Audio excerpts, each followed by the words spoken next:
Is there a point where, or an instance where digital piracy is not immoral? This is almost an entire interview on itself, but I'll try and be brief.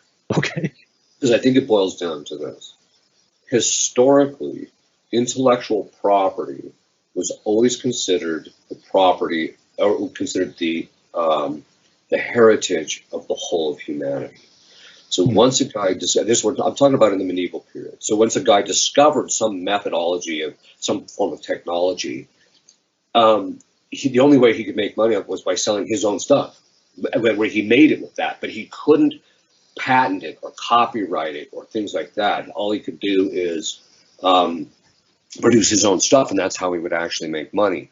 Some have argued, which I think is probably true, that that's actually true even according to the natural law, that ultimately intellectual property or things that are patentable, or even in digital rights, there is a certain sense in which the natural law says that this is the general patrimony of all human beings. Most moralists who are serious about studying this stuff, most of them say that the civil laws in this area bind until such time as they're actually changed. And the only time that the civil laws would be put aside is at the same time in which there would be any time that they would be put aside. So, for example, if the civil law was such that said that we're going to restrict everybody to buying 5 pounds of beef a month, right? Most people, I mean, you might necessarily, some people would argue you'd have to follow that unless you became starving and the only thing you have is beef. Well, then the law doesn't apply. Right?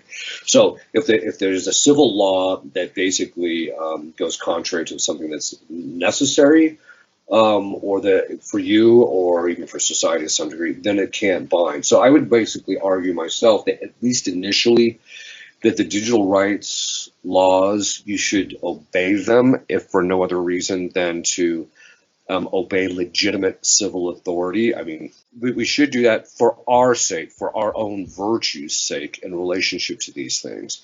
And and then just basically observe those laws unless necessity dictates otherwise.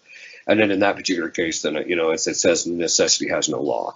My own personal opinion is, yes, they should take it, but it's not usually grave matter, right? It's not like somehow or another you making a copy of a piece of software somewhere that somehow or another some guy loses his house and home.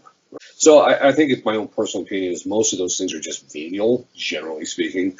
So they can just take it to the confessional and they just say, I didn't follow the civil laws regarding copyrights or something like that, something as simple as that. It doesn't have to be that extensive in relationship to it. I should say this because some people would probably question, well, what happens if I made a bunch of software, copied a bunch of movies or this or the other thing? Do I have to make restitution? And the strict answer is that most moralists say, no, you don't. You just have to cease using the copy. If you're going to continue using it, then you should pay them. But otherwise, if it's something that's done in the past, no restitution is required.